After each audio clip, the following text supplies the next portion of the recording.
So before I talk about your service, thank you for your service, um, which is a running joke. They're like,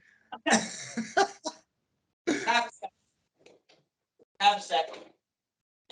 But yeah, have a second. oh, he left. He's taking offense. He's gone. Yeah. No. So the whole thank you for your service thing, to me, it's like when someone sneezes, it's like saying God bless you. It doesn't fucking mean shit anymore. Over here anyway. Because I mean, people don't give a fuck. You know what I mean? They don't give a fuck.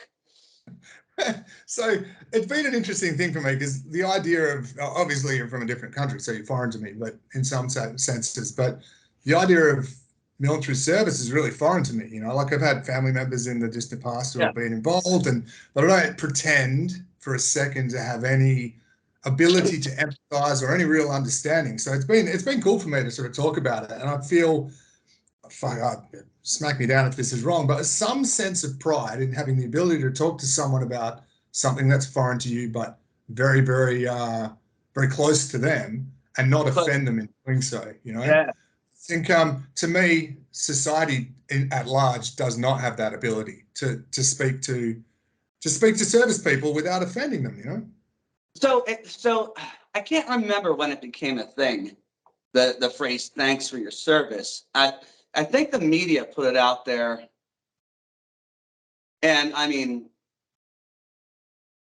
do you think social media just kicked it around and it kind of, like, you know, got the tumbleweed thing and grew and grew and grew? It was kind of like when Michael Jackson called himself the king of pop, and everybody just called him that. What I mean is, it's much easier. It's much easier to. If it's your birthday, it's much easier for me to just write on Facebook, "Hey man, happy fucking birthday," than it is to actually look you in the eye or speak to you on the phone and say, "Hey man, happy birthday," you know? And it's harder to look a service person in the eye, shake their hand, and genuinely say thank you for your service than it is to just fucking go, "Thank you for your service," and write it on Facebook, or, you know, whatever you're writing it on. There's that beautiful wall of protection between you and them, you know, like And that's we can even go to how when someone has a tragedy in their life, you can just say thoughts and prayers. Oh. Thoughts and prayers. I mean, that person said, "I'm going to do nothing, but I make my presence known." You know, thoughts and prayers. Reminds me of Mark Maron. Do you know comedian Mark Maron? He's an actor, comedian. I don't know. He has a great bit about he sits there and says about saving the planet. It's like, you know, we did everything we could. We did everything we could. The world is warming up. This is happening. We did everything we could. So we brought our own bags to the shops, and that's it. You know, that's all we did. And like, it's like that attitude just pervades us all now. It's like, how I hate to use the kind of the key terms, because people associate the key terms with one side of politics, and they're associated with both, as far as I'm concerned. Like everyone in the political spectrum signals their virtues, right? Virtue signals, without doing a freaking thing about it.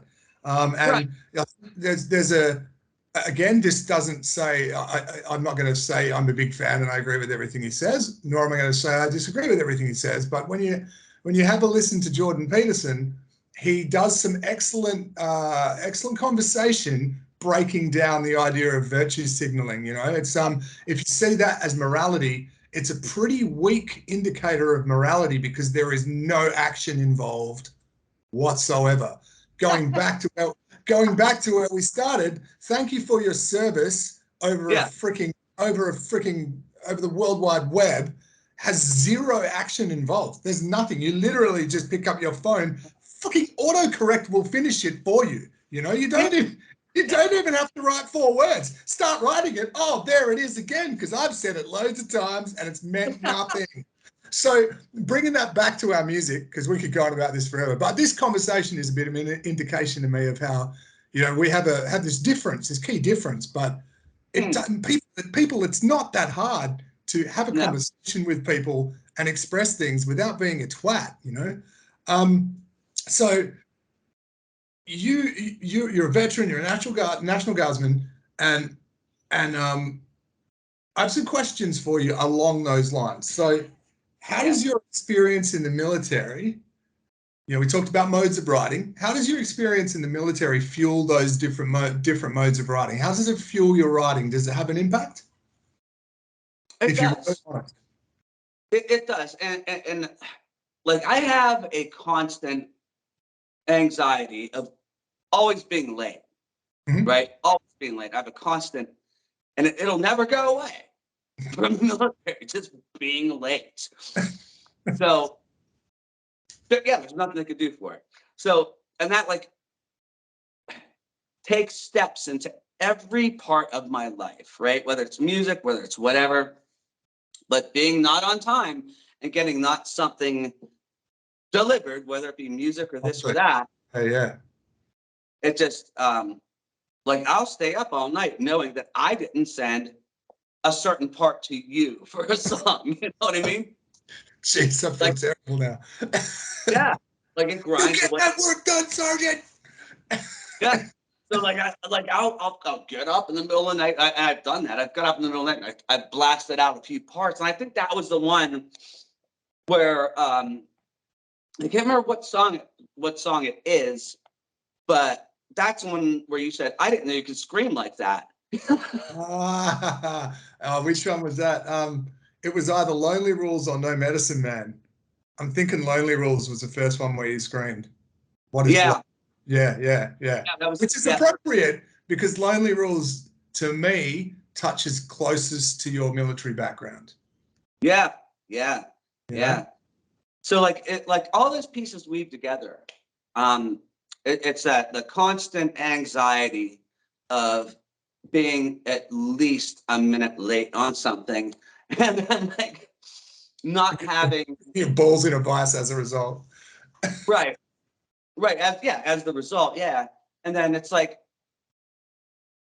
there's and this goes for everybody. Like there's those times where and I can equate it to you're driving down the road and you see somebody with a car trouble or a flat tire or something like that. You slow down, you don't stop, but you slow down and look, and you see, oh, they look fine, and keep fucking speed back up, right? So and it's one of those things that goes on in my mind. It's like, okay, this song seems fine. I'm not going to slow down. Then after you get to your destination, you're like, fuck, I should go back and help. Where my mind goes for music. It's gold.